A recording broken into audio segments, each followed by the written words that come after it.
Right. Infection control at Basildon Hospital has improved after a task force moved in to raise standards, inspectors have announced. The Care Quality Commission took action last month after discovering problems, including blood-spattered curtains and soiled equipment. The Commission has since carried out unannounced visits and says the hospital is now meeting minimum standards of hygiene. Colchester United's chief executive has resigned after being arrested on suspicion of drink driving. 43-year-old Steve Bradshaw was involved in a minor crash in Bradfield last week while driving home from the players' Christmas lunch. He was breathalyzed by police and found to be over the legal limit. He was appointed just a year ago. Well, on the pitch, Colchester will be kicking off the frenetic Christmas calendar with an Essex derby against Southend in League One. With a look ahead to that and the rest of the games over the festive period, here's Lorna Ramsey. With one game called off, Colchester United are doing everything they can to make sure the ground's ready for their next home game. The U's are hoping the weather improves ahead of their clash against Southampton on Monday. But before that, they're preparing for a Boxing Day derby at Southend. Colchester looking to stay in the promotion hunt, and the Shrimpers trying to improve on a run of 1 win in 5. It's not impossible, but it'll be very difficult. Of course it will. There's the added spice of it being a derby, as you said. And, you know, we're going into it in good form, despite having a little bit of a break, mini pre-season that we've had. But we're looking forward to it. We're excited about it. And, you know, we've had our Christmas parties. We got them out of the way 2 weeks ago. And we're firmly focused on making sure we get something out of this game. Meanwhile, in the Championship, Ipswich will be looking to extend their unbeaten run of 10 matches when they visit Crystal Palace. QPR then make the trip from London to Portman Road. They're gonna have their turkey or whatever, of course they are. But no. Again, hopefully they'll be prepared for the game. Obviously that we've got against Palace. Well, we want to win. We want to beat Palace, and that's our aim. Obviously disappointed with the game being called off last weekend, but it was definitely the right decision, and we want to get some positive results for ourselves and our supporters. In Norwich, the snow has meant they too have had to be a bit more creative when it comes to training. The Canaries host Millwall before a trip to Walsall.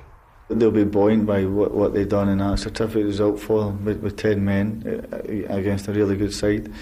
So they'll be confident of coming here, but equally so we're playing really well at the minute, and if we keep going the way we're going, hopefully we'll win another game.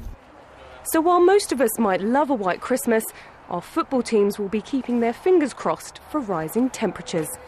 Lorna Ramsey, Anglia News. An ice rink just outside of Norwich has reopened today after a takeover and a facelift. The rink at the former Norwich Sport Village in Hellesdon has been closed since July after the previous owners went into administration. The new owners are spending £300,000 on renovations, which won't be fully completed until next month.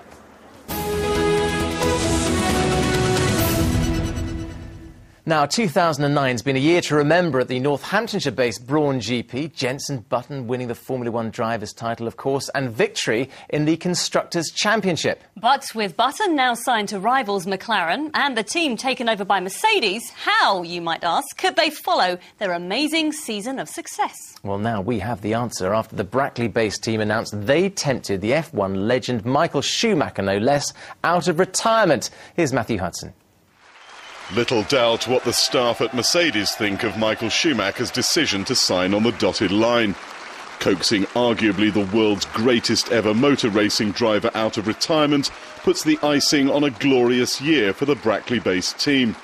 For the German driver, it's an opportunity to pit himself against the best of a whole new generation of F1 drivers. No, it's certainly great to see the interest that I have seen already in summer and now again, because it shows that people still believe in myself, and that is naturally a great thing. It's inspiring for what we're going to do in future. Schumacher's appointment will provide a challenge for Jenson Button. He won this year's Drivers' and Constructors' Championship for Brawn GP before the team was taken over by Mercedes last month. He's now signed to rivals McLaren. People say he's 41 years old now and has he still got it, but he's still very talented, and I just don't know what his fitness is like because he's had a bit of a neck problem. But if he's on the grid, I think it'll be good for Formula One, and I look forward to the challenge. And Hertfordshire's own Lewis Hamilton is on record as saying he'd always wanted to race against the German maestro. Now he'll get the chance. This afternoon, Mercedes staff said Schumacher could only make them stronger. Probably the best driver in the world, and he's come to the championship winning team, so it couldn't be better, really. Absolutely spectacular, isn't it? It's going to be an awesome year next year. Really looking forward to it now. We keep getting these new bits of news every few minutes or a few days sort of thing, so it's great, you know. Don't know when it's going to stop, really. It's easy to understand why staff here would be so excited. This is, after all, a man who was crowned Formula One champion 7 times, a man who won 91 Grand Prix in 16 years of racing, a man who occasionally courted controversy himself, but someone who is a genuine sporting superstar in the very real sense of the phrase. Northamptonshire doesn't hold entirely good memories for Schumacher. In 1999, he was airlifted to hospital after crashing out on the first lap of the British Grand Prix at Silverstone. Today, he was chauffeur-driven out of the Brackley site, keeping his own driving skills dry until the new F1 season starts next March. Matthew Hudson, Anglia News, Brackley in Northamptonshire. Cool, what a signing, eh? Michael Schumacher. I hope I look as good as he does then at my age, when I get to his age, should I say, because he's looking in great nick, isn't he? He's about 10 years younger than you, isn't he? Yeah, he is. Right. Now, this week, we've been joining up with our colleagues across ITV to bring you a flavour of what life is like for troops serving in Afghanistan in the run-up to Christmas. Our region is playing a major role in the war against the Taliban, with tornadoes from RAF Marham in Norfolk among those in action in the air, with support from the Royal Anglian Regiment on the ground. Now, ITV's Jonathan Gibson has been meeting some of the East Anglia servicemen and women preparing for Christmas far from home. In the shadow of the Afghan mountains at Kandahar Air Base, the Tornadoes of 31 Squadron are preparing to go out. The team from RAF Marham in Norfolk carry out regular reconnaissance and provide close air support.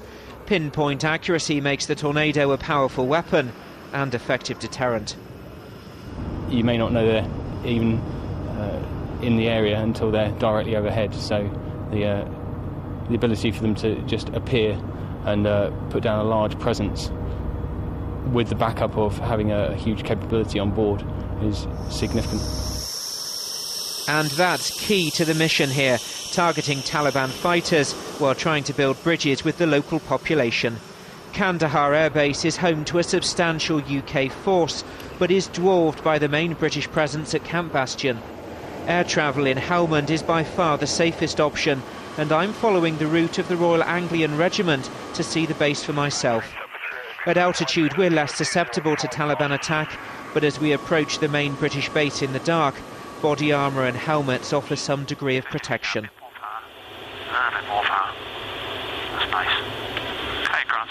With operations around the clock in Camp Bastion, sunrise is just an indicator of another day served.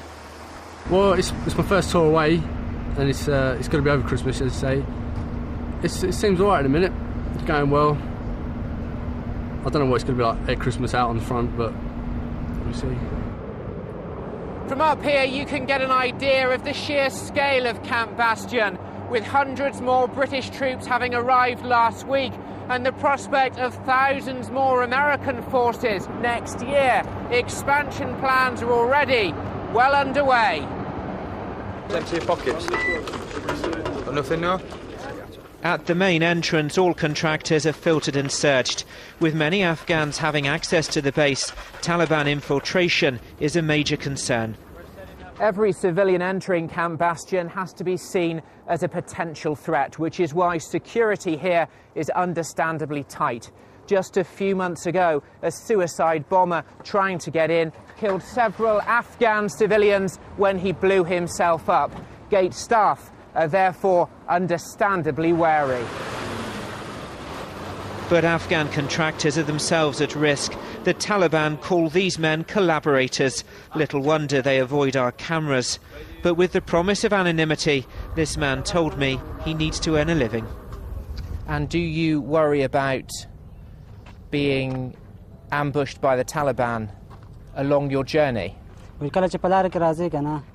Sometimes I worry about the way, but most of the time it's all right. The way is peaceful, there's nothing wrong.